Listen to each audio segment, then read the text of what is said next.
Welcome to the 2024 Richmond Voter Initiative Forum. Good evening. My name is Ruthie Abelson, and I am a member of the League of Women Voters of West Contra Costa County and the Vice President of Membership. Tonight's forum is being co-hosted by the League of Women Voters of West Contra Costa County, Black Women Organized for Political Action, the Richmond Chamber of Commerce, and the Richmond branch of the NAACP. And this forum is produced in coordination with KCRT. Our forum will be moderated by one of the League of Women Voter members, Cheryl Cotton, who is the Deputy Superintendent of Public Instruction of the California Department of Education. As a 30-year educator and administrator, Cheryl is an advocate for students and educators. She currently serves on the board of Contra Costa Youth Services Bureau, the League of Women Voters for West Contra Costa County, and she's a resident of San Pablo. Welcome to our Richmond Voting Initiatives Forum. Before we begin, I would like to review a few housekeeping items. We've already solicited questions from the public. We are also providing an opportunity for our guests, our in-person guests, to ask questions. For those of you here in the council chambers who have a question, please raise your hand and a volunteer will provide you with a note card and pencil for your question. Let us know when you're done and we will collect it and add it to our question list if time permits. This is also a Zoom webinar. Our chat and Q&A features are both disabled. You can still email your questions to our Google form at http://tiny.cc/questions with a capital Q 2024. The Google Form submissions will be monitored during the forum. Our Zoom audience's microphones will be muted and the videos are turned off. The webinar is being recorded, and at the end of the program, the video will be posted to the social media of the sponsoring organizations. Additionally, KCRT Television is broadcasting this webinar today and will rebroadcast the program. The dates and times will be posted on your screen at the end of the webinar. The League of Women Voters takes positions on many issues and supports electoral systems at each level of government that encourage participation, are verifiable and auditable, and enhance representation for all voters. The November ballot in Richmond has two initiatives regarding voting: Measure J, the Richmond Majority Vote Initiative, and Measure L, the Instant Runoff Voting Initiative. Measure J is a citizens' initiative placed on the ballot by collecting voters' signatures. Measure L was placed on the ballot by a vote of the Richmond City Council. This forum will provide information on both of these measures, as well as on the voting system currently in use. The format of our event is that each measure will be given time as follows. Helen Nolan, Assistant County Registrar, will go first. Ms. Nolan will have up to 20 minutes to present an overview of both measures and an explanation of the status quo. Then, the supporters of each initiative, the order has already been determined by a coin toss, will do a presentation. 20 minutes is allotted to each presentation. We will then do Q&As. Each of the three groups will have a 2-minute time limit on each question. Questions will only be asked from the moderator. Measure J, Richmond Majority Vote, will be represented by Don Gosney, the primary proponent of the Richmond Election Reform Act. Measure L, Ranked Choice Voting, will be represented by California Ranked Choice Voting Coalition Executive Director Marcela Miranda Caballero and Ken White, Richmond resident and instant runoff voting volunteer. The timer will be available in the audience and on screen. Closing statements will be made with 3 minutes each. Let's begin. Helen Nolan, please begin your presentation.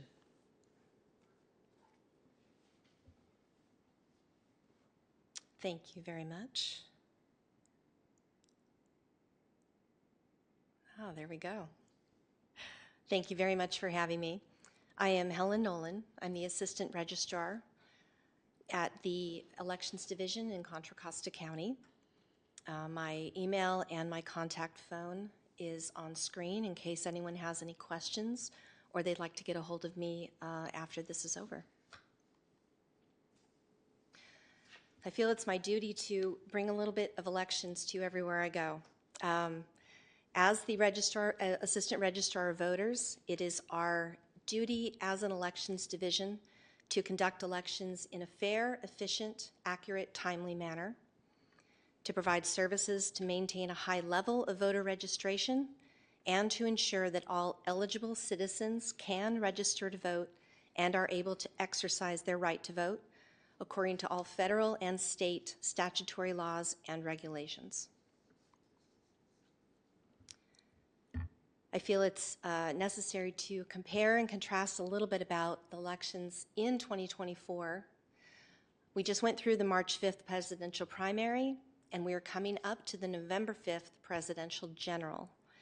In March 5th, we had a little over 710,000 registered voters. As of today, we have over 719,000. We're anticipating reaching around 725,000. In March, we had a 37% turnout, almost 270,000 voters cast ballots. In contrast, in our general election, we're expecting at least an 85% turnout, which will mean over 615,000 registered voters. We had 40 secure drop boxes. We now have 43. In March, we had 31 different ballot types. In November, we have 188. In March, we hired 62 seasonal workers and 894 poll workers. In November, we are anticipating 100 seasonal workers in and around our office and over 1,200 poll workers. Little information about what we're looking at. Voter information guides were mailed. It includes the locations of all drop boxes and voting sites. At the end of November, you should have already received that. If not, give our office a call. Ballots were mailed on Monday. A lot of them have hit the mailboxes. And in Richmond, these two measures should be on every city resident's ballot. The last day to register online, if you have not received your ballot, is October 21st, where you can email us or call us. Starting November 1st, Friday, Saturday, Monday, and Election Day, 5 early voting sites open, including one in the city of Richmond. Election Day is November 5th, and is our ballot postmark deadline. Must be postmarked on November 5th, and we can receive it up to 7 days after, but it has to be postmarked or received by us in our hand by 8 p.m. So before I go into what's on the Richmond ballot, I wanted to go into a little bit about what the status quo is and what we currently do. As do the majority of cities, according to state law, the city council and the mayor's races alternate every other year by going into by districts now.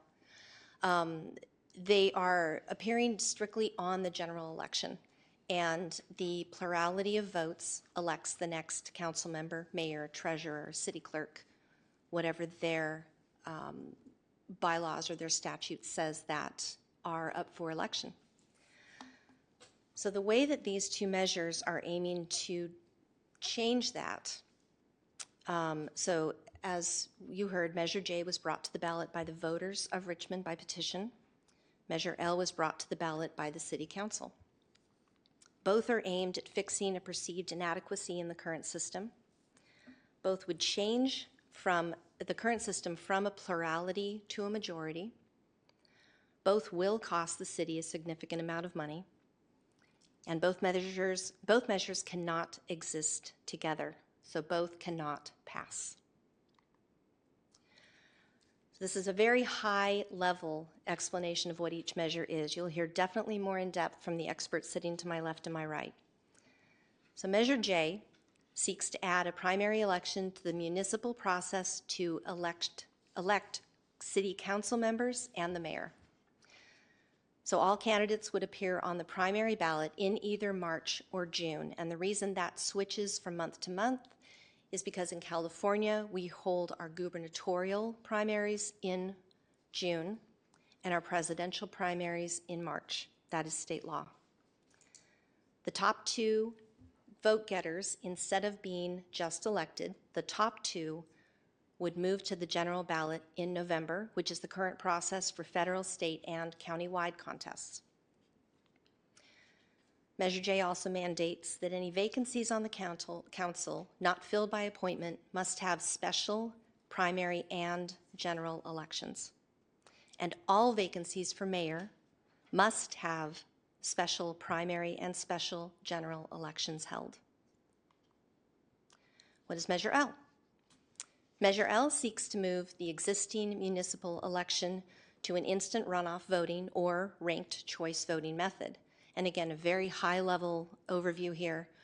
All candidates would appear on the November general election ballot. Voters would need to rank their choices of candidates in order from first, second, third, and so on, depending on how many candidates are on the ballot. The first round of voting is tabulated. If no one candidate has a majority of the vote, then the candidate with the least amount of votes is eliminated from the voting. Those who chose that candidate as their first choice, then their ballots get retabulated using their second choice.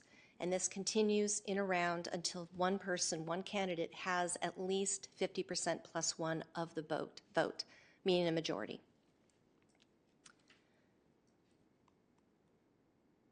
So a quick cost comparison. Like I said, this is going to be expensive no matter which way it goes. There's no way around it.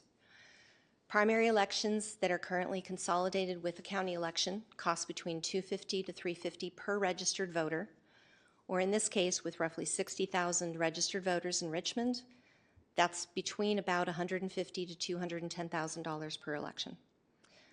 It can go up from there depending on how many contests are on the ballot. If there's a citywide measure, that can increase significantly because that contest is appearing on all 60,000 registered voters' ballots rather than, say, 7,000 or 8,000 by district. General elections that are consolidated will cost roughly the same as a primary. Special elections for vacancies cost between $11 and $14 per registered voter, or roughly $650,000 to $850,000 for a citywide contest. That is because in consolidated primary and general elections, the city shares the cost among all other jurisdictions that are participating. In a special election, they are bearing 100% of the cost themselves. The cost to publish a candidate statement and run 2 campaigns would also be doubled for certain candidates. The ranked choice voting model would require a new module and licensing through the county's current voting system vendor. This is possible. To my understanding, it could be done without major reconfiguration. We would need to negotiate an amendment to our existing contract to purchase the module. The module itself costs $150,000 as a one-time procurement cost and would require an additional approximately $17,500 for on-site support and training. That's to train our staff how to use the module. And I say that because we don't currently use it. We don't currently know how to run it. We would need to be trained by the vendor who created it. Ongoing costs on top of that. There's a $35,000 yearly licensing fee, but because elections only run every 2 years, save for any special elections, we would need to charge $70,000 per year to the city. Additional ballot layout costs, printing, test decks, logic and accuracy testing, 1% manual. The ranked choice voting would require an additional card per voter. We're estimating about $100,000 to $120,000 per general. The costs above are in addition to the existing estimated $2.50 per registered voter that they currently pay to consolidate the election, about $150 to $210, and that goes back to what a general election that are consolidated normally cost. So in closing, both measures will be on every City of Richmond voters' ballots in November. The full text of the measure, an impartial analysis, financial analysis by the city attorney, arguments in favor and against, and rebuttals to those arguments in favor and against are available for both measures in your county voter information guide. And those guides are also available and can be accessed on our website digitally at contracostavote.gov. And I want to close with the most important thing to remember going away from this. Both measures cannot exist in the same space. If they both pass, the one that receives the most votes will be implemented and the other will fail. Thank you.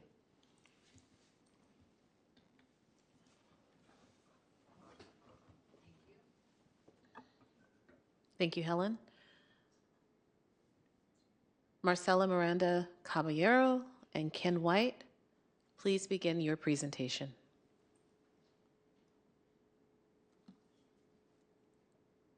Thank you. Are the slides up? I'm Ken White. I've lived in Richmond for 10 years with my wife, and we love the diverse and lively culture here and the broad range of good people who are working to strengthen our community. Thanks also to the League of Women Voters. I partnered closely with the League in Massachusetts when I worked on electoral and campaign reform there, and it was a pleasure to work with the League. And I was even a member for a while. I kind of laughed when I came to California. You'll have to get back to me on that. I'm joined by Marcela. Good evening, everyone. My name is Marcela Miranda Caballero. I'm the Executive Director here at California Ranked Choice Voting Institute. I'm very glad to be here tonight, and I'm so happy that you are all hosting this forum tonight. We're going to be talking a little bit more about how we can improve elections here in Richmond and how we can join a growing number of cities that now have instant runoff voting across the country. And we're going to try to explain how instant runoff voting or ranked choice voting, as you'll sometimes hear us say, works. Marcel is an expert in that. And why it is the most cost-effective and broadly inclusive way for us Richmonders to elect our city council and mayor with a clear majority. So thank you, Helen. It was a very helpful explanation of Richmond's current voting system. Just to emphasize, it does not require a majority winner, just as this contest between these two ballot initiatives does not necessarily require a majority winner. So under our current plurality system, the winner just needs to earn the most votes.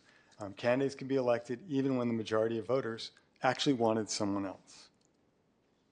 And that's why Measure L is on the ballot. It's an opportunity to join our neighbors in Albany, San Francisco, and other places that have successfully implemented instant runoff voting. So where we agree, I think it's pretty clear that, and as Helen noted, we agree that Richmond should have elections that yield clear majority winners, and we support that goal. As a Richmond resident, I support two other outcomes that will arise from implementing instant runoff voting. Our elected officials are representative of the people they serve, and majority elections are fair, effective, and inclusive. And that's where there are real and important differences between the two measures. Measure L, instant runoff voting, meets all three of those goals: majority support, more representative, and inclusive. Measure J, or RERA, fails because it is much less inclusive, not more inclusive, not only compared with Measure L, but compared to the existing system, which both sides say we want to replace. Measure J would mean fewer people will have a say in electing their representatives and will reduce voter participation by nearly 50% for all Richmond voters, as Helen hopefully noted, and by another 10 to 20% estimated for minority voters. That's because voter turnout over the last couple of decades in general elections is typically twice that of existing primary and other elections. Measure L, on the other hand, will maximize voter turnout by using the existing general election, where turnout in the presidential elections, for example, hovers around 80%. On these vitally important measures, Measure L is a clear winner for all Richmond voters.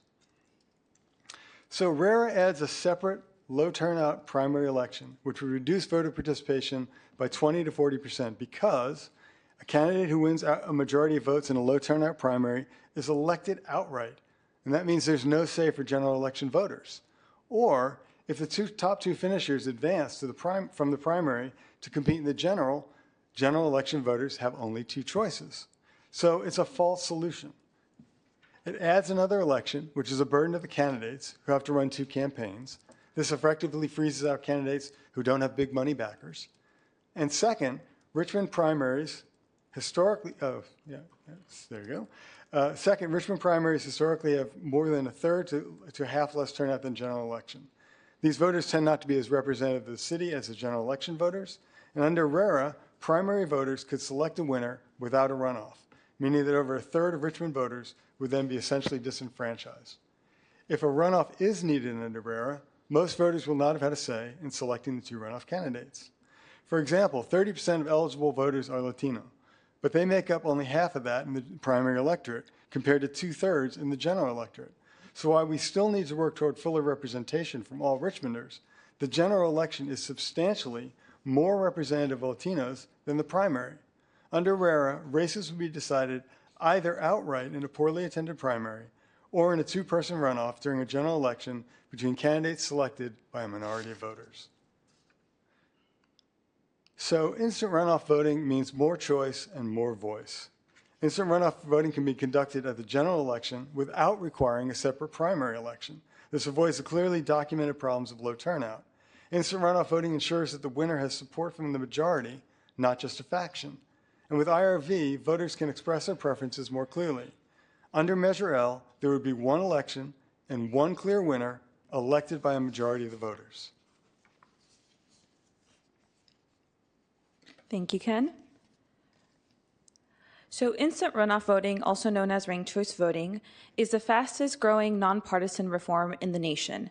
Currently, it's being used by more than 50 jurisdictions here across the country and used by more than 11 million voters. In California specifically, San Francisco, Oakland, Berkeley, and San Leandro use ranked choice voting. Redondo Beach, Eureka, and Albany have already passed ranked choice voting. However, they are in the process of implementing it. Additionally, Maine, Alaska, and New York City, as well as 23 cities in Utah, currently use ranked choice voting.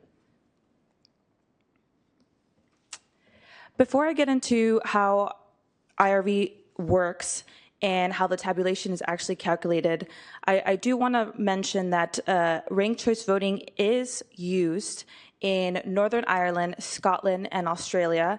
It's also used by several universities and corporations to elect their governing boards, and it's also been used in the Academy Awards to select their nominees for their current categories. If we can get some technical assistance with the video, that would be greatly appreciated. Hi, I'm Mahir, and welcome to my bodega. As you may know, New York City has a new way to vote in special and primary elections. So, how does ranked choice voting work? The next time you vote in a city election, instead of choosing just one candidate, you can rank them all from your first choice to your fifth. Here's how it works. Let's say my bodega is picking its featured snack of the month. So many choices! Which one should I feature? This customer ranks Parker Pretzels as her top favorite. She also ranks her second choice, Mr. Chips, third choice, Chi-Chi Chicharrones, fourth choice, Gladys Gummies, and fifth choice, Poppy Popcorn.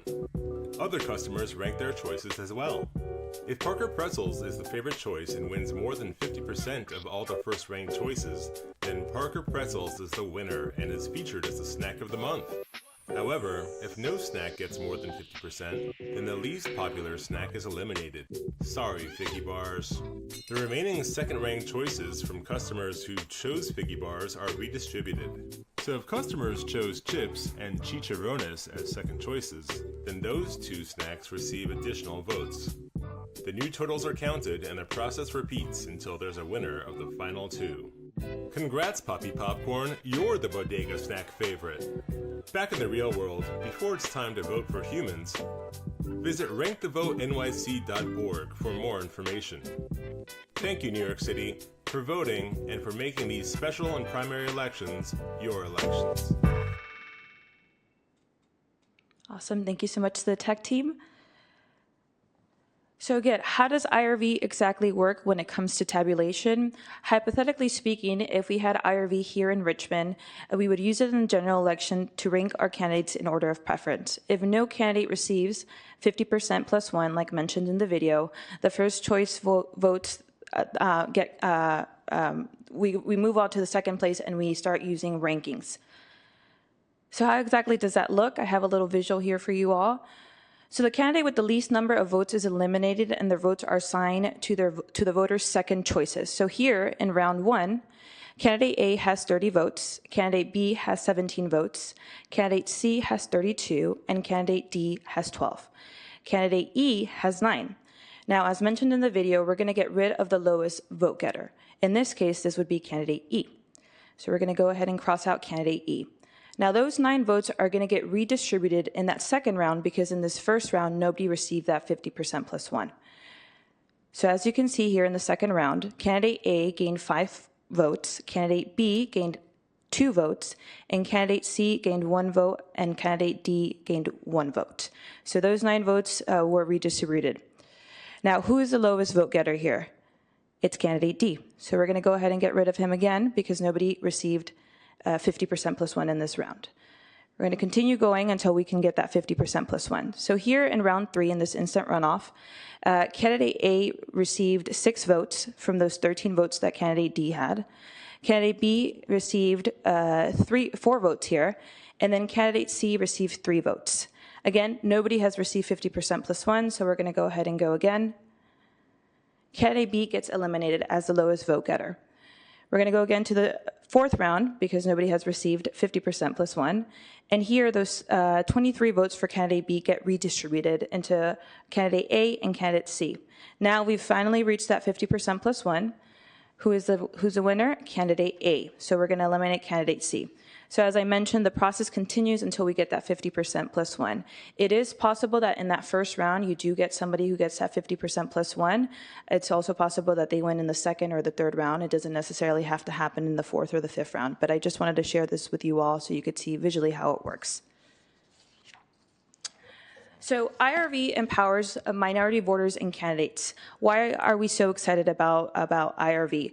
So when it comes to voters of color, they understand IRV. I know a lot of people say this is confusing, but in an exit poll done in New York City, we found that 93% of voters of color found their ballot simple to complete. Now, additionally, we found that voters of color ranked more candidates on their ballots compared to white voters, and this was done in an Oakland exit poll in 2022. When it comes to candidates of color, we get rid of that spoiler effect. There's no spoiler penalty, as we mentioned. Multiple candidates can run without splitting the vote. Now, what does that mean? It means that sometimes we get folks who say, maybe I don't want to run for that same seat because somebody that already looks like me or has my same values is running, and I don't want to spoil their votes and steal their votes. But when you're a candidate of color and you're running under an IRV race, that's not possible. You are not going to be vote splitting here. Additionally, you benefit from the counting process when you're a candidate of color. Now, what does that mean? It means that in our studies, candidates of color pick up more transfer votes than white or other candidates. IRV helps more communities of color win. Currently, Oakland has 6 councilors of color, which make up 75% of their council. 3 of them are Black, 2 are Asian, and 1 is Latino. Before IRV was implemented, the Oakland City Council was 50% white. In the 4 Bay Area cities, using RCV, 61% of elected offices are held by people of color. That's up from 38% pre-IRV.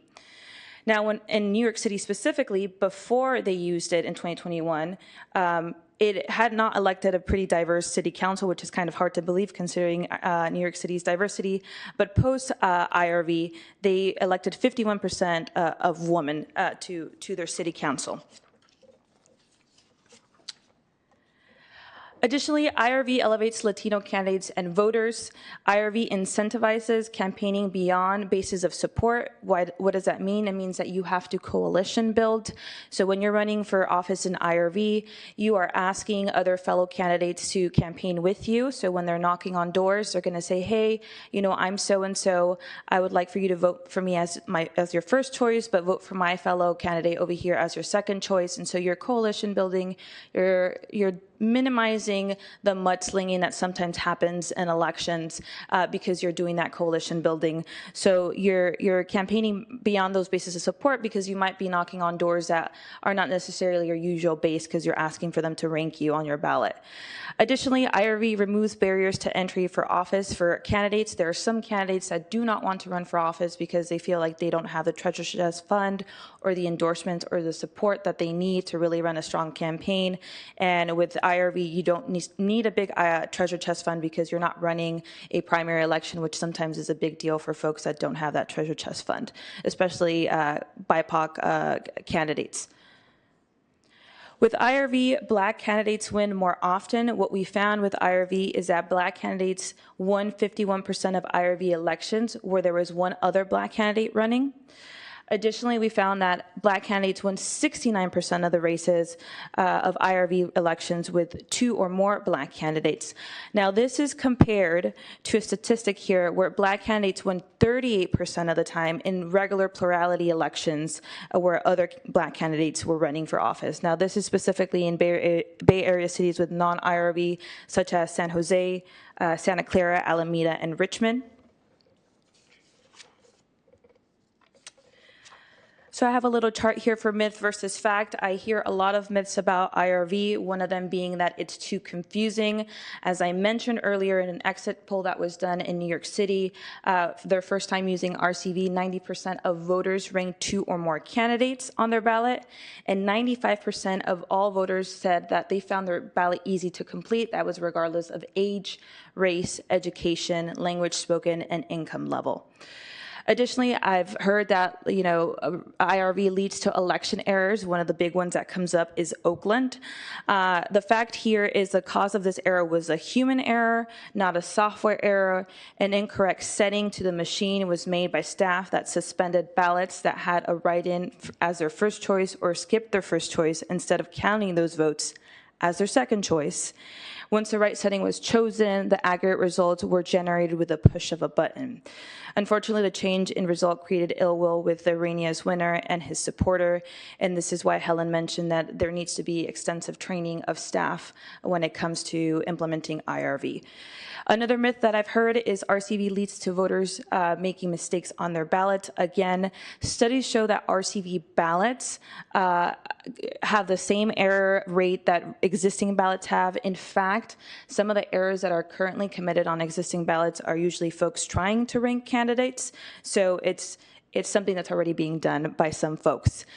Additionally, another myth that I've heard is if I don't rank all the candidates, my vote won't count. That is incorrect. If you choose to rank one candidate, which is what we call bullet ranking, your vote still goes to the person that you support.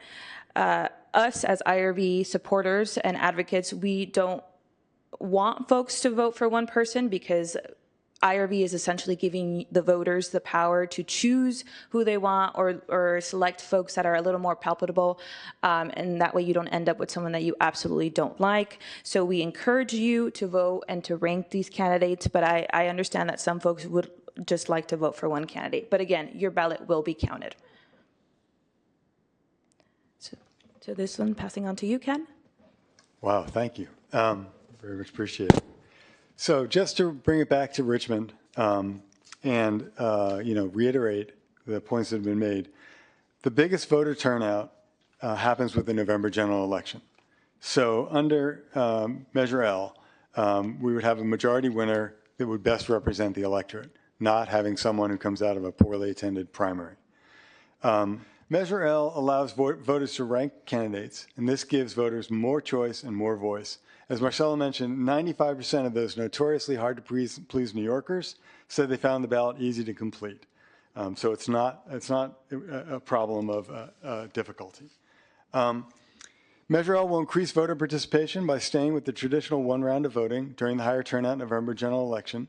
This is supported by the data, as Marcella mentioned. 3 large Bay Area cities, Berkeley, Oakland, and San Francisco, have all seen an increase in voter turnout since switching from a 2-round runoff, like Measure J or RARA would have, to IRV. And finally, Measure L eliminates the need for vote splitting and the spoiler effect. Oh, I don't want to waste my vote by voting for candidate A, and I just have to hold my nose and vote for candidate B. No, you get to express fully your preferences. You're at 2 minutes. Great. And candidates are more likely to build coalitions, and endorsing organizations are more likely to support several good candidates instead of just one. Already, Measure L has been endorsed by the Contra Costa Labor Council, United Teachers of Richmond, the Asian Pacific Environmental Network, Local 21 of AFL-CIO Professional and Technical Engineers, and by Fair Vote, a national voting rights organization. So thank you for your time. I urge you to vote no on J and yes on L, and build a more inclusive democracy here in Richmond, where everyone is received and all voices and all voters matter. Vote for Measure L, which is a low-cost way to include more voices and offer more choices while ensuring majority support for our city councilors and mayor. Thank you. Thank you. Don Gosney, please begin your presentation. Good evening, everyone. I want to thank the League of Women Voters for hosting and KCRT for hosting tonight's forum so that people can learn more about the Richmond Election Reform Act, the proposed version of ranked choice voting, and so we can hear from my friend Helen Nolan, who gave us a great job explaining about what's going on, how this is actually going to work. We need to learn firsthand how this will work and what it might cost. My name is Don Gosney, a lifelong resident of Richmond. My parents lived in a duplex on Ream near 24th Street when I was born, and except for a brief period when I was very young, Richmond has been my home. I chose to return to Richmond, where I was born and where I will likely die. Let's just hope that doesn't happen tonight. There is a tremendous amount of misinformation being put out, and I believe that the more the people know, the easier it will be to make an informed decision. Just like when we vote for candidates on the ballot, isn't it better to know as much as we can about them before we cast our ballot? Tonight, we're going to hear from multiple sides of the issue, along with the unbiased report from Helen Nolan and with the County Elections Office, which we've already heard. I can't speak for anyone else, but I'm here to give you enough information for you to come away believing that the Richmond Election Reform Act is the solution to many of the problems we've been facing here in Richmond these past 20 or so years.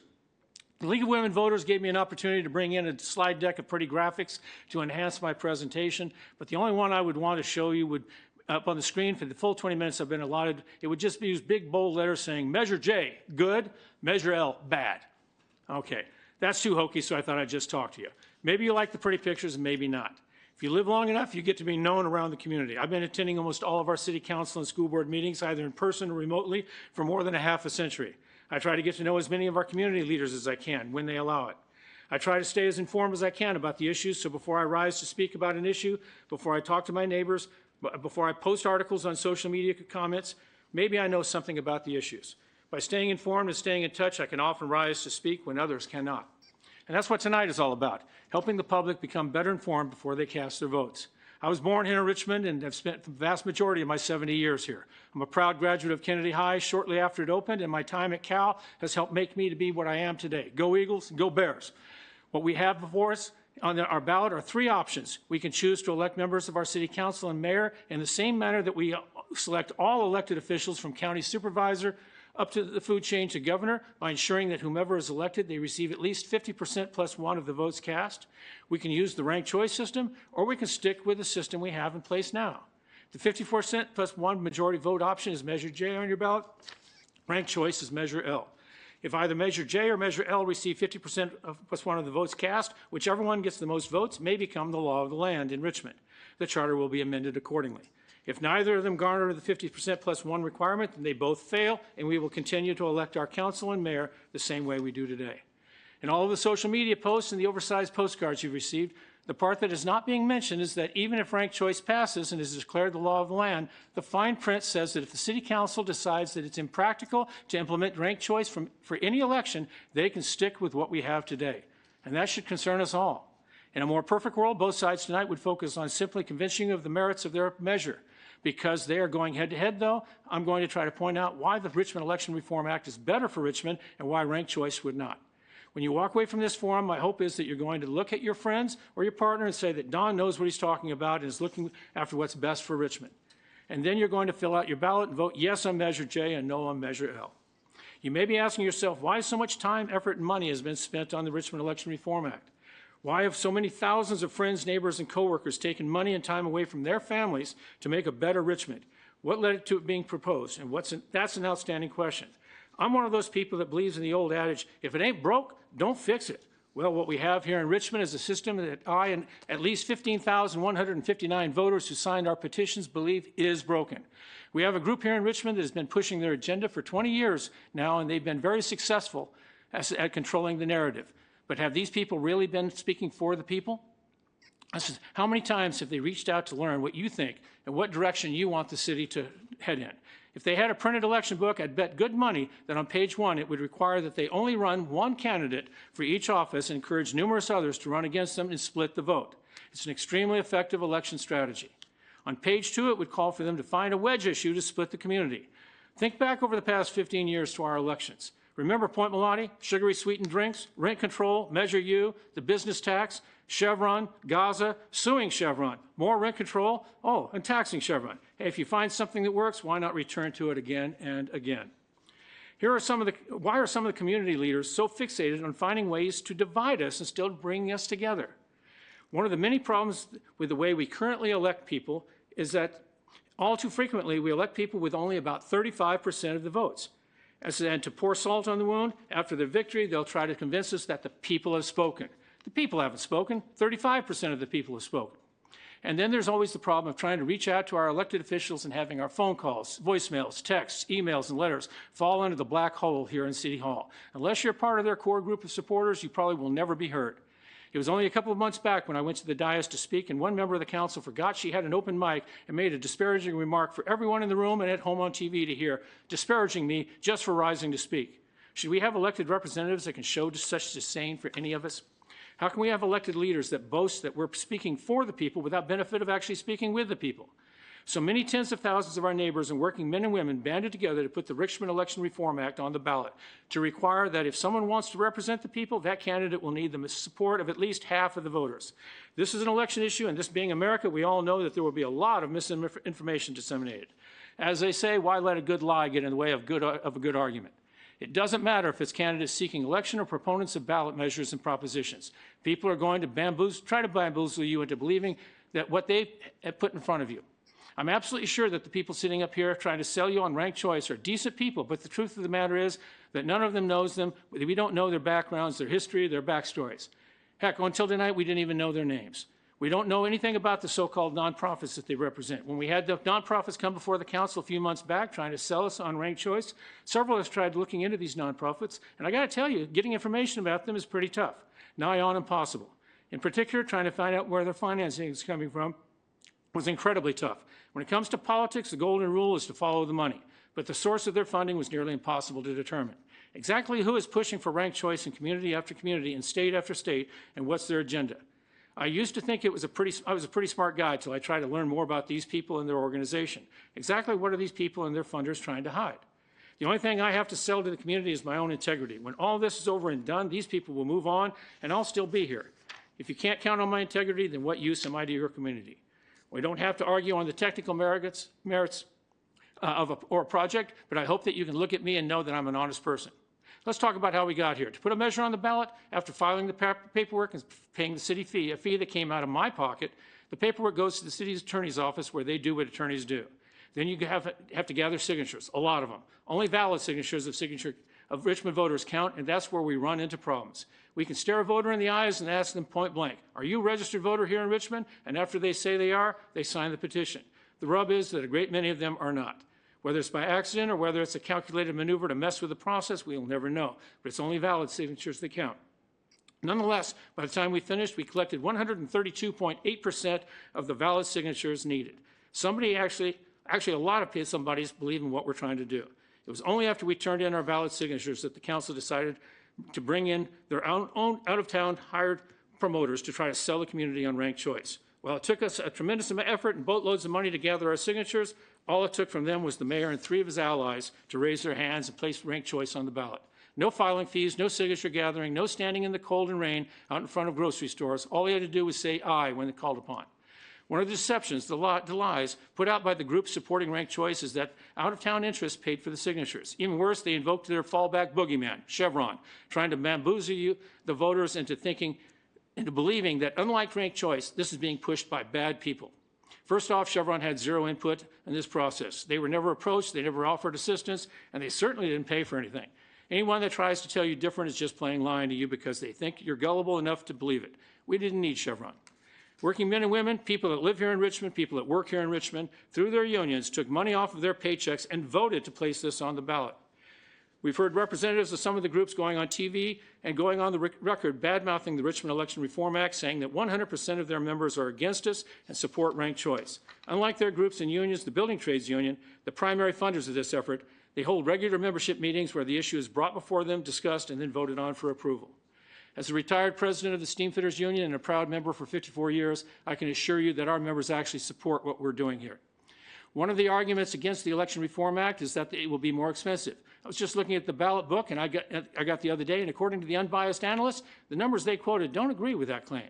There's the cost of the software upgrade for ranked choice, and we know that Dominion isn't giving that away. Then there's the cost to the city to train the voters and the county to train the staff on how ranked choice works. There's a cost associated with that as well. Somebody has to pay for these hidden costs, and that would be us. I'm sure that what they're inferring is that those candidates that don't have that much support will have a tougher time financing a campaign. On the surface, that might have some merits, but in the world we live in today, it's foot soldiers with boots on the ground and campaign work outside of the actual official campaign that we see more of. For instance, we're getting a lot of mailers these days for Richmond candidates, ballot measures and propositions, and for candidates higher up on the state and federal level. Virtually none of this comes from the official campaign. As an example, like a lot of you over the weekend, I received 3 oversized full-color mailers pushing all 3 candidates for the council for Measure L and for very much against Measure J. Right there on the mailer, we saw that major funding for these mailers came from SEIU 1021, the union based in Oakland representing the city workers. SEIU is the biggest union in the country, and if financial resources even God would envy. Those 3 candidates didn't even have to raise a dime for those mailers. And unless things have changed, Richmond's charter is supposed to include a provision for matching funds for less heeled candidates. And we have campaign contribution limits that prevent candidates from collecting outrageous funding from any one source. If the matching funds provision has been eliminated from our charter, we have to ask, who made that happen? Which council members made that happen? I do know that there were several council members who voted to defund the matching funds, and they came from the same group trying to kill the Richmond Election Reform Act. These are the same people who included that fine print in their motion to place ranked choice on the ballot, but required the clause that would allow them to ignore the will of the voters if they deem it to be impractical to implement ranked choice. While we're on that clause, there's nothing included in the text that defines what impractical would look like. They get to make that decision at the time. Maybe the hardcore Kool-Aid drinkers have full faith in these people, but I ain't one of them. When it comes to an elected official, and I truly hate to invoke Ronald Reagan, trust but verify needs to be the rule of the day. Let's talk about how the Richmond Election Reform Act works. Just like any other election from the county supervisor on up, we look at the names on the ballot, we vote, and if any candidate gets 50% plus 1 of the votes, the clear majority, that candidate is declared the victor. If no one clears that hurdle, then the top 2 move to the general election to decide. We saw this in action earlier this year when we had 5 candidates on the ballot for the state senate. No one met the 50% plus 1 threshold, so the top 2 on the ballots, we got under mail, one of which is Richmond's own Javanka Beckles. If a candidate gets a clear majority of 50% plus 1, not only are they declared the victor, their name doesn't even appear on the general election ballot, saving everyone a lot of money. We're also hearing that candidates of color will not fare as well if they have to run in any election other than a general election. Exactly where does that come from?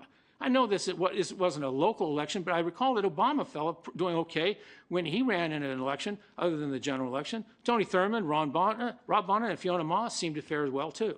This is just another claim that can't be verified with empirical data. They follow this with a claim that voters of color don't vote in a primary, and they cite the March primary as an example. Truth be told, there wasn't anything on that ballot to make any of us want to vote. Most voters of color are Democrats, and on the ballot they received, what was there to vote for? Biden was a lock for the presidency, as was Garamendi for Congress and Wicks for Assembly. Did voters of color even care about the Senate race? There was nothing of interest to anyone. Now let's ask about these people claiming that we're trying to disenfranchise voters of color. First off, some of these people have gone so far as to say that we're bigoted racists trying to keep people of color down. Not only is that a bold-faced lie, but that's offensive and insulting. Those that are making that claim should be ashamed. So the bigger question about how low turnout of voters of color was, what is this community group that tried to control everything done to encourage persons of color to register and vote, except when they need them to throw scare issues in front of them? What have they done? Whatever they've done, has it worked? We need community leaders that will engage our community, learn from them, and find ways to invite them into the big tent where they might feel they are part of our family.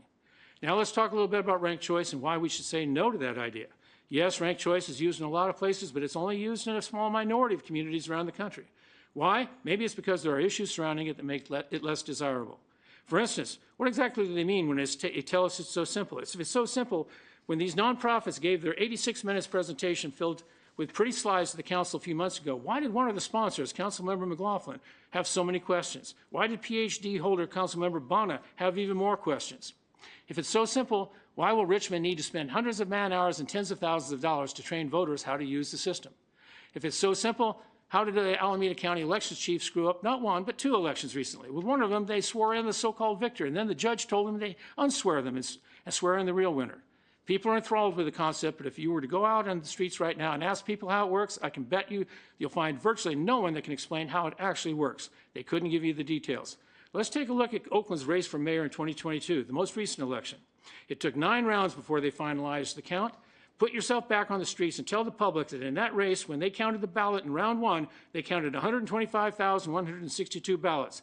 Then tell them by the time they got to round 9, they only counted 113,735 ballots. Then help them with the math so they understand that 11,427 ballots were discarded from the count in that 9-round counting. How about the 13,838 ballots discarded in 2010 in the 10-round count? And then you got to love the 16-round count in 2014, a real nail-biter. Help them understand that if we have ranked choice here in Richmond, there's a fair possibility that it might be their ballot that was tossed in the can and didn't count. Make them understand that Richmond's version of democracy means that their vote doesn't count. Let's play a game. Go out in the neighborhoods and point to some of your neighbors, telling them that you, and you, your votes will be counted. Then point to the outlier and tell that person that they don't, because they don't think right, because they don't think like you, that their vote is not going to count. Now let's come back to the real world that we live in, where we know that a lot of voters of color may vote for candidates that are not the most popular. That means that by the time the ballot count is over with and done with, it's their vote that doesn't count. Now try to convince us that this isn't disenfranchising voters of color. Who's calling the kettle black now? As how many of you read the huge article in Sunday's paper about how candidates in San Francisco are gaming ranked choice? It retold the oft-told story about how lesser candidates collude with each other to use the subtleties of ranked choice to manipulate the voters and system to ensure that the leader doesn't actually win. Is this what we envision for Richmond? Is anyone so naive as to believe we don't see this in Richmond just as San Francisco and Oakland have seen it so often? Let's play another little game where we keep count of the times they claim that this is the most democratic way to elect people. Forgive me if I don't come across as being all that bright, but I have completely a different idea about what democracy actually means. In my version, every vote counts. We don't exclude anyone. We don't treat any of our neighbors like second-class citizens. Forgive me if you're from a backwards red state, but I thought that the Trumpians cornered the market on excluding certain people from being able to vote. Let's not let that happen here in Richmond. If you attend our city councils with any regularity, how many times have we heard our community leaders use Oakland as an example of how we ought to do things? Because they do it in Oakland, then we ought to do it, so when we grow up, we can be just like Oakland. All I have to say about that is, do we really want to be like Oakland? Really? What exactly do they have that we would want to emulate? Yeah, they have the better gangs that we'd have, and their unhoused problem is so much bigger than we can even hope to have, and you can buy just about any drug you want in Oakland. And the human trafficking. And so they have that down in art form. And they've perfected handling recall elections, disruptive city council and school board meetings. Their police department has been under federal review for decades, and they've fired more police chiefs than they can count. Their budget is in disarray. There isn't hardly any place where the people feel safe anymore. Is this really what we want to emulate? Yeah, absolutely. Let's just be like Oakland. I can't even say that with a straight face. So considering how they botched so many of their elections with ranked choice, why would we ever want to be like Oakland? Even though the league and I could speak for 20 minutes, I know that what it's like sitting through exhausting presentations that seem to go on forever. Some of you probably were muttering under your breath about 30 seconds after I started, wondering if I would ever shut up. Sorry, but this is too important to just sit in silence. I mean, it's our future, isn't it? Before I sign off, I want to be as serious as I can be here. If ranked choice is the greatest thing since Bernie Sanders, why did it take our community activists more than 15 years before they brought it up with minimal input from that part of the community outside of their circle of friends? If ranked choice is the most democratic way of electing people, why didn't they suggest it earlier, much earlier? They were perfectly happy with the election model that they elected their people on once, but once Measure J got the requisite signatures, they knew they couldn't block it from being placed on the ballot, not at least without an extremely expensive lawsuit that they would lose. So they had this epiphany that they should force us to use ranked choice.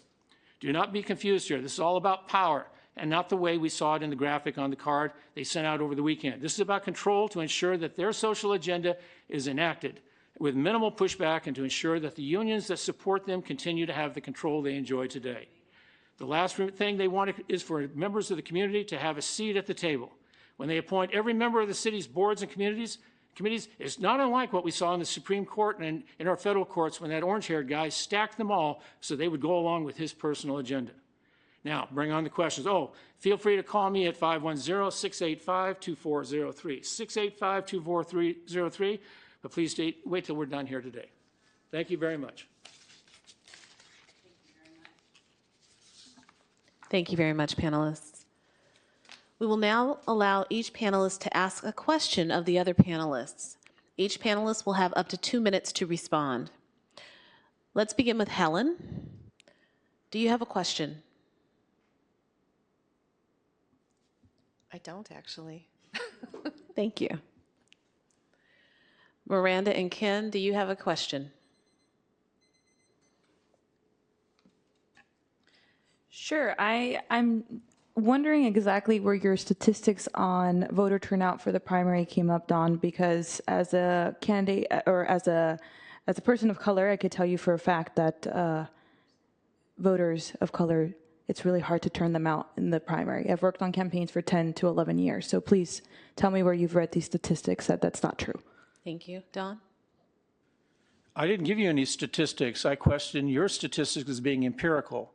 I said that it's very difficult to determine whether a minority shows up to vote. I've never been in an election yet where they ask the color of my skin on there, so how do they know that? I mean, you can do exit polls all you want, but we certainly seen the exit polls on the presidential elections that didn't hold water either. And you can't go by names of people that voted. Your last name is Smith. What color is your skin? What ethnicity are you? I said, I just don't believe that you can come up with reliable statistics on what ethnicities actually show up to vote. It doesn't pass the smell test to me. Thank you. Helen, do you have a response to that question?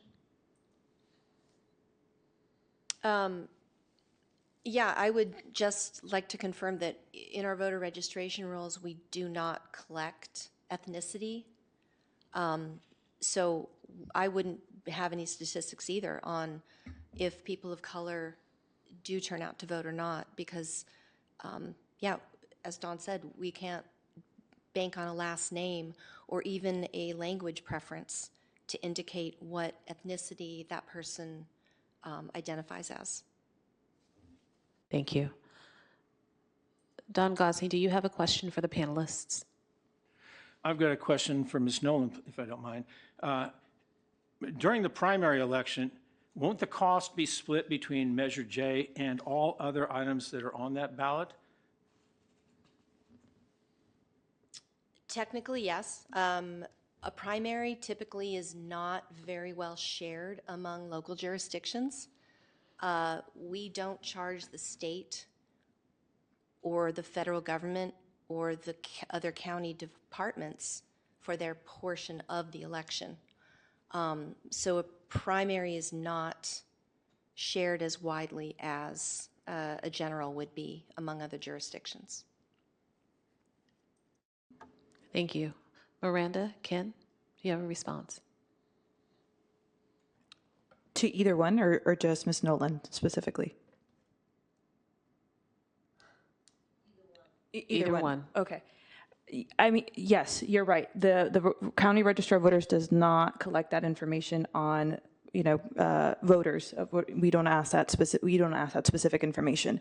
But if someone has worked on campaigns for over 10 years now and has worked in communities of color, specifically Latinos, I could tell you that it's like pulling teeth to get people out to to the ballot boxes or to send out their ballots. So you do see that when you're working on campaigns across the country, and people who are working as field director, campaign managers do see that pretty often. So the statistics come from that, from the people who are working on campaigns, who are doing studies on that end specifically, and that's why I mentioned it. Thank you. Now we will move into questions from the public. Each panelist will have 2 minutes to respond. Our first question: do the ranked choice systems differ from community to community, or are they all exactly the same? Let's start with Helen. Well, I really can't honestly speak to this. Like I said, Contra Costa has not used the system before. I personally have not implemented a ranked choice voting system before. So I'm not the expert to speak to how the different systems may or may not coalesce or be different. Thank you, Helen. Miranda, Ken?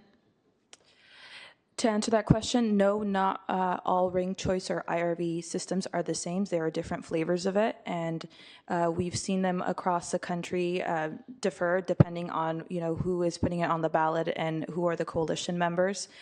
In New York City specifically, ranked choice voting is only used in their primary, so that's one specific example, right? They have a primary and they only use ranked choice voting there. Alaska has a different system as well. They use it for their House of Representatives, but if you're passing it on a statewide level, you could also choose which elected offices you're going to use ranked choice voting for. So you can choose what type of ranked choice voting or IRV you want. Thank you. Don, would you like me to repeat the question? I've read a lot of anecdotal things. I can't point myself to any particular article, but I would defer to Marcella and Ken on that, because that's something they have a lot more experience with. Thank you. Our next question: who will train the residents in how to use ranked choice? Let's start with Helen. That's a great question. So at the Registrar of Voters Office, it is our duty to put out voter education as much as we can. We do outreach. We partner with community-based organizations to register people to vote, to train them how to get to the polls, to get them the information they need. However, in this situation where it is city-specific, we would be able to work with the city to create messaging, but the responsibility truly would need to fall on the city. We are partners with the city in this respect, but I would hesitate to say that that the responsibility would fall on the Registrar of Voters in full. Thank you. Can I just add to that?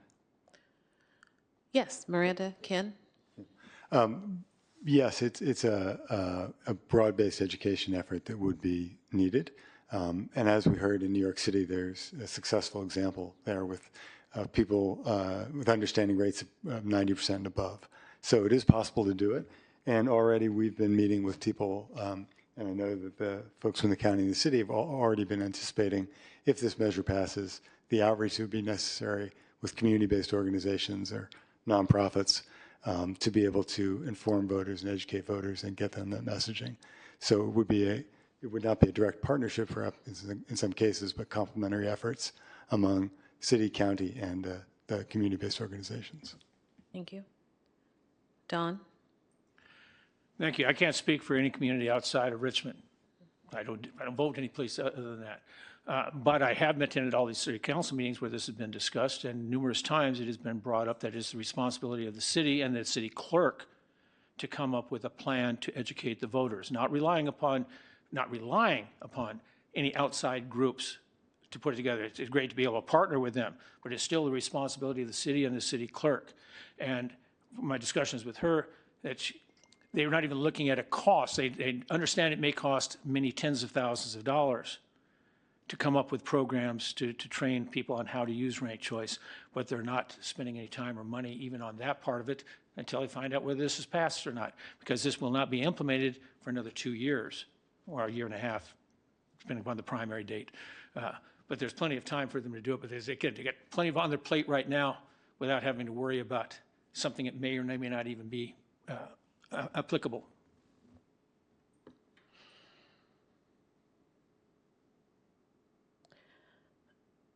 This came up in the discussion earlier on the panel. For each of your perspectives, what happened to cause the lawsuits in the Oakland School Board races? Helen? Well, human error. Like it was pointed out, there was to my understanding in Alameda County, there was a setting that wasn't set correctly. It wasn't the fault of the system. It was I don't want to say fault, but it was an error in humans. And I think that just speaks to, if it is implemented, the need for the on-site support and training before my staff would feel competent and confident to run a ranked choice voting election. It is complex. And given the publicity that would surround a failure, we could not afford to fail. Ken, Miranda? Thank you for that. And we don't want to put anyone in a position to fail. We don't want to set up anyone to fail. That would be the worst possible outcome for all of us. I do think that, Don, the fine print that you mentioned in the initiative is actually meant to speak to that. That if the computer systems are not yet ready, then the election would not be held using a system that is not 100% online and running well. So we would not want to put the elected officials and the voters in the position of using a system that was not ready for prime time. So that is the reason for the fine print, as you called it, which is actually not fine print, but the same typeface as the other materials. It's right there for anyone to see, and that says that if the systems are not ready in the 2026 election, then this system would not be used. Am I able to add on to Ken's comment? There's still a minute remaining, yes. Just to add on to that as well, it's really important that our county registrars and our city clerks are, willing to work with organizations like Fair Vote or Rank the Vote Resource Center and Cal RCV, because we're here to provide you the resources and the tools so that you can implement ranked choice voting. And in Alameda County, we've had some issues with some of the folks that are in leadership over there, which is part of the reason why the software or the human error occurred. But like I said, we have so many folks that are getting the tools and the resources now to get ranked choice voting or IRV implemented in several cities and jurisdictions across the country. Thank you. Don? Thank you. Thank goodness I never screw up. It happens to everybody. But I have full faith in Ms. Nolan here that nobody in her department is going to screw up. She's going to have them properly trained. Everything is going to go perfectly. But humans are humans, and sometimes they do make mistakes. And machines have been known to make mistakes too. So anything can happen. But that's not my big concern. And the fine print that I was mentioning on there, that little clause in there, that was specifically mentioned when they made the motion to put this on. And the rationale explained at the time had nothing to do with if the machines or the human beings made a mistake. It had to do with if the city determined that they didn't have the money to conduct a ranked choice election. They could then choose not to do it. And that kind of concerns us. We're spending an awful lot of time, effort, and money on these two measures, and they could all be null and void if the council, whoever's sitting on the council, when this comes up again to be implemented, just says, no, we like what we've got. We're not going to do it, because there's no definition about what's what it means to be practical. And that's a concern I've got. We do that a lot here in Richmond, where we speak in general terms without being very specific on our emotions. But that's my concern there. Thank you. I do want to pause and apologize. Marcella, your name is Marcella and not Miranda. I've said that like 3 or 4 times. I apologize. It's okay. I figured you were calling me by my last name. It happens often. Don't worry. Okay. I was close. Let's go ahead to our next question. In your opinion, which system is most expensive to operate? Helen?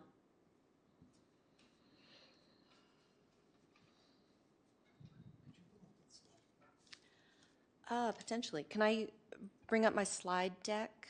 I've got a cost comparison. Yes. Thank you.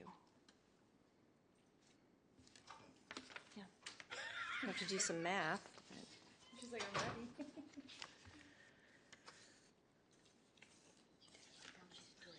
Yeah. Okay. While he's pulling that up, we'll go to another question. Okay, thank you. No pressure. Which California communities use ranked choice voting? Helen, you're on the hot spot now. I'm sorry. Hot seat. Which California communities use ranked choice? That's with the ranked choice there now. She's doing the totals for you. Okay. So I'll go with Marcella and Ken. So currently, ranked choice voting is used in San Francisco, in San Leandro, in Oakland, and Berkeley. Redondo Beach, Eureka, and Albany have already passed it, but those 3 specific cities are working on implementation as we speak. Okay. Don, do you have any response to that? Okay. Another question. In your awareness, which system is most error prone?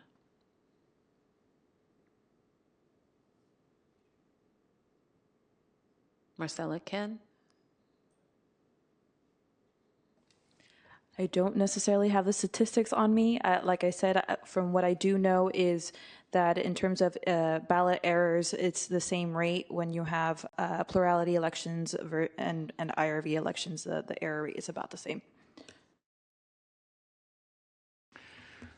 Well, if you believe one of the candidates from 2020, it's apparently everyone where he lost was all broken. Yeah, I couldn't give you an answer on that. I don't have the statistics on that. Thank you.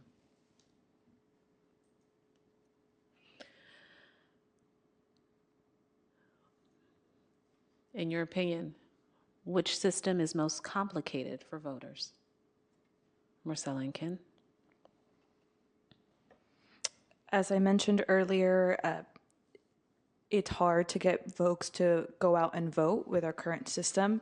Ranked choice voting, or IRV, there is a bit of a learning curve initially, but once you explain it to folks, what we've found across community organizations and across the country is that once they understand how to rank their ballot, it's pretty straightforward. I think the bigger question is, how do we get people to turn out more often and get motivated to come to the polls? Thank you. Yeah, I would only add 2 words to that: electoral college. If people can understand the electoral college system, they can understand ranked choice voting. I have great faith in people's ability to understand complex systems and maneuver with them. So. Thank you. Don? I think we've got it in us all to be able to figure out how to do ranked choice. But now we're back on the real planet. We got people that can't figure out how to do regular elections. They can't figure out how to fill in bubbles. With my own union, I am the election chair, and we put pictures of how to fill in the bubbles, and we get people with X's across them. We've got people that go way outside the line. People will fill out more bubbles than they're supposed to. The potential is there for errors, no matter what kind of system you've got on there. And but if we do a better job of trying to educate the people, maybe we won't have quite as many problems as we've had in the past. But the potential is there, and that should scare us all. Thanks. Thank you.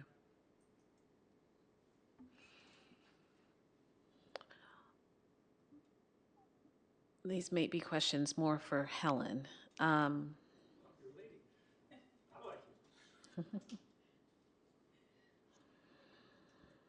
Here's a question from the audience. People feel that RERA would disenfranchise voters. All voters now get absentee ballots. So how would RERA disenfranchise anyone? Would voting is so simple now? I don't know that it would. We could implement either system. That's our job. Our job is to make sure that whatever measure passes, or if neither pass, that we continue to serve our voters in the best way that we possibly can. California law states that all active registered voters receive a vote-by-mail ballot in the mail. That's whether it's a primary, a general, a special, any election. Everyone gets a ballot. It's then up to that voter on whether they want to vote and return the ballot. And I think outreach and voter education would be needed to encourage people to participate regardless of which method is implemented. Thank you. Marcella, Ken?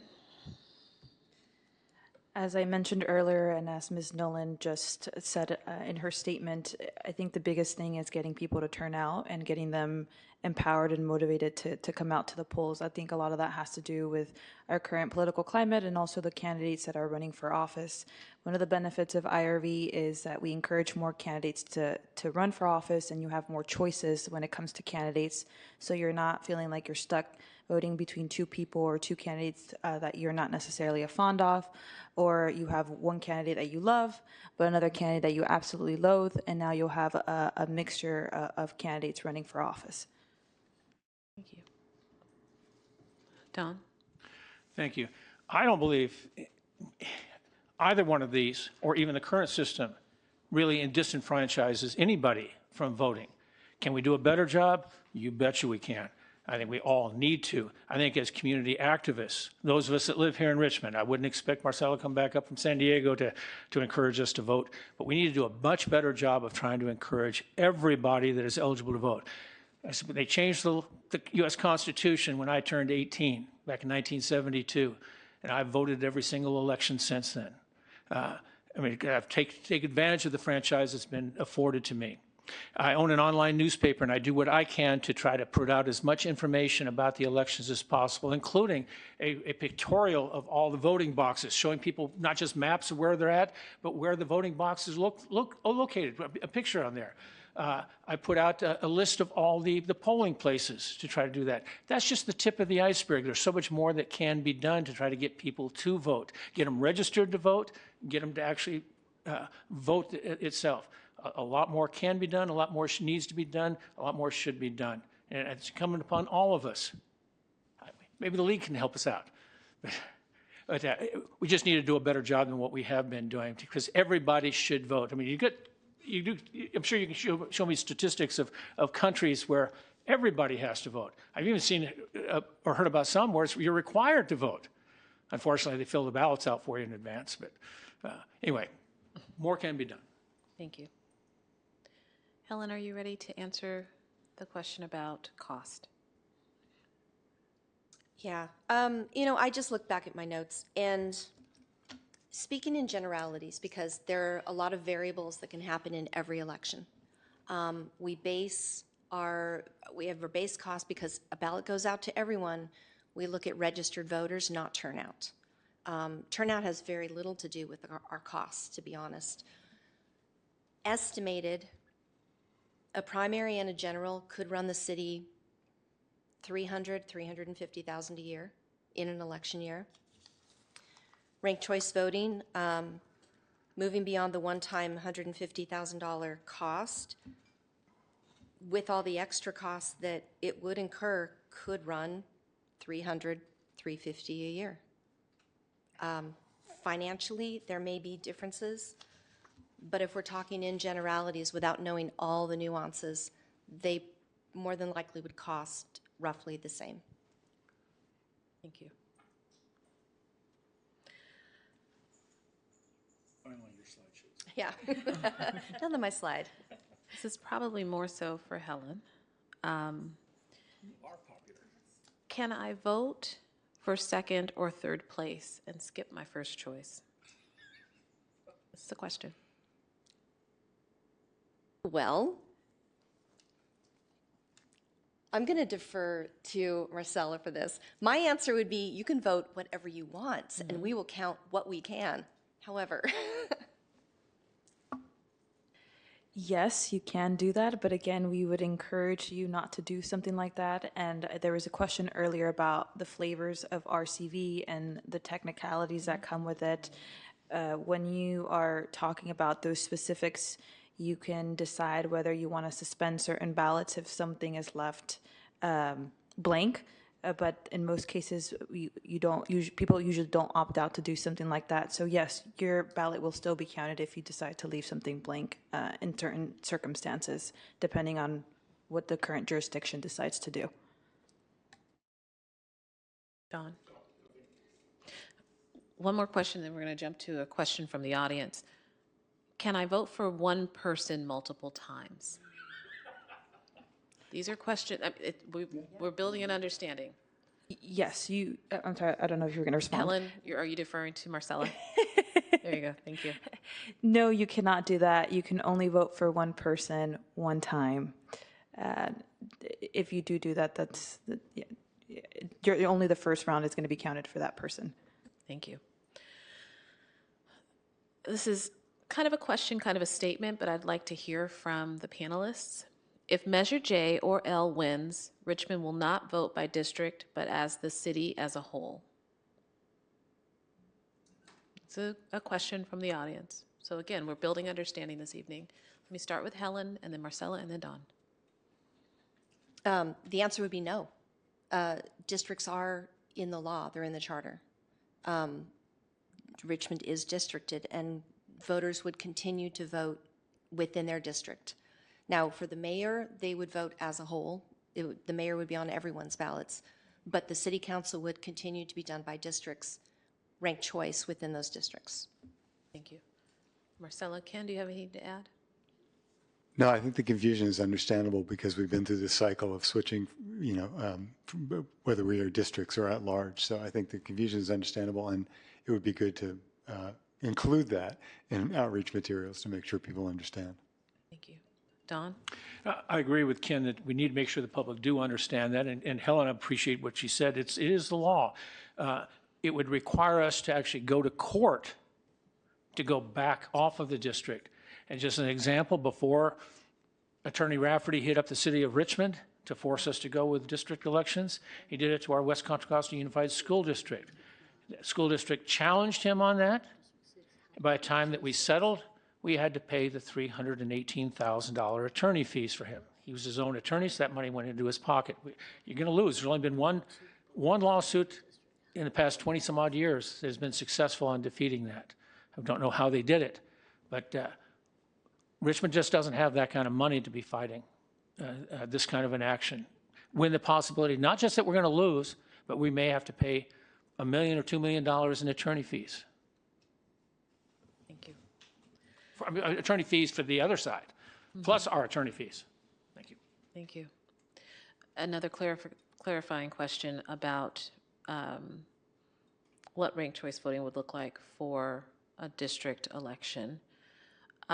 If there are 2 candidates for District 1, 4 candidates for District 2, 3 candidates for District 3, what would the process look like for voting if we were moving to ranked choice voting?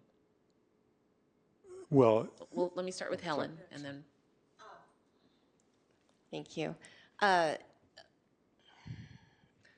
Again, this is my assumption, and not having run a ranked choice voting election in my past. What it would look like to the voter is they would see the same candidates on their ballot that they would see if nothing was changed. They would only see those within their district and only be able to vote on those that are running within their district. The difference would be how many bubbles do they have to fill in. The way the system is now, it's a vote for one. And if you vote for two, it's an overvote. And if my office can't determine which one you meant, we can't count either. Marcella, Ken? No, I was wise to thank you. But I will say that if the question implies that you'd see candidates from other districts on your ballot, then that would not be the case. You would only see candidates in your district. And if your district had 2 candidates and someone else's district had 4 candidates, they would see the 4, you would see the 2, if that's the basis for that question. I'm going to defer to Helen, but I'm just using common sense here. If you've got a district, like you said, that only have 2 candidates, you would not see ranked choice on the ballot with those. But if you've got a district with 3 candidates, then ranked choice would come into play. To me, that's common sense, but if I'm wrong, please correct me on that. Thank you. Another question from the audience. More of a statement, but I would like to know your thoughts. Candidates can stack the vote by asking voters to pick certain candidates for second and third choice. What are your thoughts on that statement? Helen? Defer to the experts. Marcella, Ken? So with IRV, you want a coalition build, as mentioned, and when you're talking about our current elections or plurality elections, a perfect example of somebody gaming the system is, our California senatorial race earlier this year. We had 4 candidates. Barbara Lee, Katie Porter did not make it through the primary, but that was because the top Democrat funded funded ads for his opponent, the Republican, and so that is an issue that we want to solve with ranked choice voting by doing coalition building and having candidates work with one another, so that we're not gaming the system the way that this top Democrat did against the Republican. We've got ourselves a little bit of semantics here. They call it coalition building. Other people call it collusion. We saw it in 2010 in Oakland with Don Parada. The first 8 out of the 9 rounds, he was clearly ahead of everybody else by, it started out with 9 percentage points above second place. But you had candidates saying, vote for me number 1 and her number 2. She'd say, vote for her number 1 and me number 2. Whatever we do, we can't allow him to get elected. That was embarrassing on something like that. Big article in the Chronicle over on Saturday or Sunday, almost a third of a page, talking about you've got almost the exact same thing going on in San Francisco on the mayor's race. Is whatever we do, we got to make sure we game the system so that that person doesn't get reelected to be the mayor. That's a concern for me. We don't see that kind of thing with what the Richmond Election Reform Act is calling for, or what we have currently. But you see it on a ranked choice all too frequently. That's not democracy, in my opinion. That's trying to manipulate the system, to gaming the system. Thank you. Next question. Where would Richmond get the money to pay for these new measures? Richmond is in debt. I'll start with Helen. You may defer.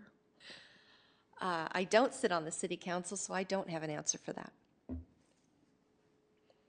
Marcella, Ken? Similar to Ms. Nolan here, I don't sit on the city council, so I don't have the answer to that. Dawn? I don't sit in the city council either, but I sit right over there and I listen to everything they have to say, and they are spending the $50 million a year they expect to get from Chevron for the next 10 years like it's going out of style. Of course, I'm not sure they would appreciate having to use it for election purposes, but if we get $50 million a year for the next 10 years, we're not going to be in debt anymore. We're going to have money just falling out of everybody's pockets. So the money will be there. What they do with it, that's a different story. Thank you. I want to say thank you to our panelists this evening. Before we move to closing, I would like to correct a statement that I made earlier this evening The dates and times will not be posted on the screen at the end of the webinar. Please look for the recording on the social media channels of our co-hosting organizations. I will now pass it to the League of Women Voters of West Contra Costa County President. I'm sorry, thank you.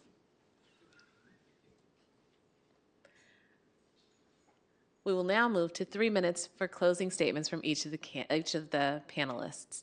Helen, will you please begin? I'd be honored to, thank you. I didn't propose prepare a closing statement, so I'm just going to talk. I appreciate everyone who's watching, everyone who's here. I so appreciate the League of Women Voters inviting me to be here to speak on behalf of the Registrar's Office. I just want to put this out there. Whether these measures pass, or whether one passes, or they both fail, we will continue to do our best to serve the voters of Contra Costa County in the best possible way with honesty, transparency, and integrity. That is our job. If we are tasked with implementing a new way of voting for Richmond, we will do so with the highest of honesty and transparency and accuracy as we possibly can. And that is our pledge to the citizens of and the residents of Contra Costa County. Thank you. Thank you. Marcella, Ken? As Ms. Nolan mentioned, thank you again for hosting this, for doing your due diligence, and for keeping voters updated with what's going to be on their ballot. As someone, as I mentioned earlier, as someone who has worked on campaigns for a few years now, it's so important to give voters that information that they need and let them know what they're voting for and to really get them out to vote. That being said, I want to reiterate that Cal RCV exists to bring a more equitable democracy to California and its jurisdictions. Again, as someone who's worked on campaigns, the reason why I'm working on this now is because I'm tired of our current system. I'm tired of some of the politicians that are being elected, and I want to see change. I want to see new leadership across the board. And really, it just comes down to the system and several of the entities and the apparatus that exists politically right now. I want to reiterate that Measure L is supported by SEIU and city workers, local organizations, local environmental organizations, local teachers, people who are showing up every day and coming to work here in Richmond. This is community-backed, it's community-funded, and this is something that the community wants. That being said, let's build a more inclusive democracy here in Richmond, where everyone is received and all voices and voters are heard because they all matter. Vote for Measure L, a low-cost way to include, almost low-cost way, to include more voices and offer more choices while ensuring majority support for our city councilors and the mayor and ultimately electing folks that we really want to see in office. Thank you. Thank you. Don? Sorry, Ken, going to use the reading time? She said it all. All right, good. Thank you. First, I want to thank the League, thank KCRT, thank everybody for being here tonight, especially Helen Nolan. She's provided so much very valuable information. As I mentioned earlier, that we've had a lot of disinformation that's been spouting out. Everybody is an expert. Everybody you talk to, you've got to go on our social media here in Richmond, where you've got expert after expert after expert that can't even spell ranked choice voting. They can't spell RERA, but that doesn't stop them from being an expert on things, so it's helpful to have somebody that knows what they're talking about. And regardless of the tone that I used in my prepared speech, these are good and decent people. Yeah, even if she does come from outside this area, she's still a good and decent person. I don't mean Helen, I mean Marcella there. But we have fundamental differences of opinion on the issue itself. And I do want to read something that was given me to this afternoon from a newspaper article from the San Francisco Chronicle. Just a couple of excerpts there from former mayor of San Francisco, Gavin Newsom, the governor right now. He had vetoed Senate Bill 212. But some of the The quote, he said, "Ranked choice is an experiment that has been tried in several charter cities in California," Newsom said in his veto message Sunday. "Where it has been implemented, I am concerned that it has often led to voter confusion and that the promise that ranked choice voting leads to a greater democracy is not necessarily fulfilled." He continues, "The cure being proposed is far worse than the disease," Newsom said. "We do not believe that the Board of Supervisors, San Francisco, should be experimenting with San Franciscans' hard-fought right to vote. Primaries and runoff elections have served our nations well for most of its history." And he concludes, this is, "Would more evidence change the governor's mind?" This is in the article. "Would more evidence change the governor's mind? During a campaign bus trip to San Jose last year, a reporter asked Newsom if he planned to take San Francisco's ranked choice experience statewide. Newsom just rolled his eyes. Okay, this is a man that was mayor of San Francisco, for 8 years during ranked choice. Doesn't seem to have the best opinion of it.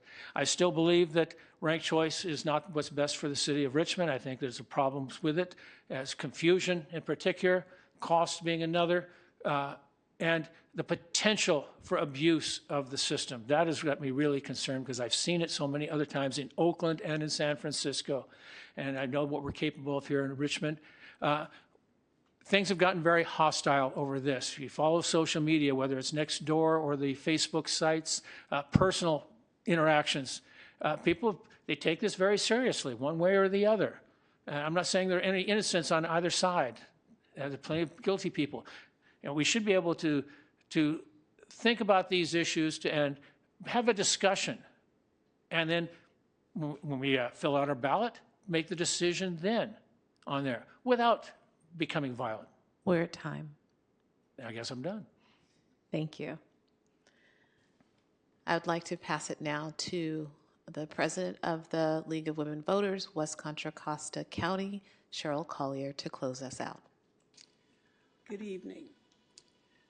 Yes, I am Cheryl Collier. I'm the president. Thank you. I'm going to start again. My name is Cheryl Collier, and I am the president of the League of Women Voters for West Contra Costa County. I'd like to thank our co-host, Black Women Organization for Political Action, known as BWAPA, the Richmond Chamber of Congress, the Richmond branch of the NAACP, and of course, our league chapter, and KCRT for making this forum possible. The Zoom video will be posted to our co-host's social media and also to our Facebook page so people can view this at a later date. And I came up with the idea that I might approach the Richmond Library and see if they can Zoom it out to their members and what have you, so we can have a broad audience of people who will see it. And of course, for our audience, the few people who came out tonight, I'd like to thank them and the panelists that participated in trying to educate us on this very important issue. And that said, thank you and good night.